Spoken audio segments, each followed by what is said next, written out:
আসসালামু আলাইকুম। আজকে আমাদের টপিক বিদেশে যাওয়ার পূর্বে আমাদের প্রধান পয়েন্ট যে ভুলটা আমরা প্রথমত করি, যে কাজ জানি এই কাজের উপরে না যাই। আমরা একটা ভিসা পাইছি তো আমি জীবনে কোনোদিন কনস্ট্রাকশনে কাজ করিনি।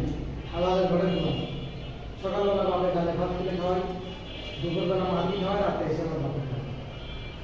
দেখা যাচ্ছে যে ছেলে বকাটে হয়ে গেছে, এলাকার বৌমাকে ডিস্টার্ব করতেছে, সৌদি আরবের টাকাটাও মানি জীবনে কোনদিন সে ডালে ভাত তুলে খায়নি, তারা করা গেছে কনস্ট্রাকশন।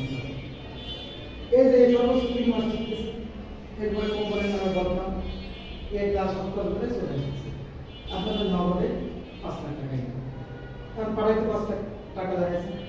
এই পুরাটাই কিন্তু আপনারা আবার 5 লাখ টাকা দিয়ে না পাঠাই 3-3.5 লাখ টাকায় পাঠাই। যদি ভাড়া মাধ্যম না হলে সরাসরি যোগাযোগ করতে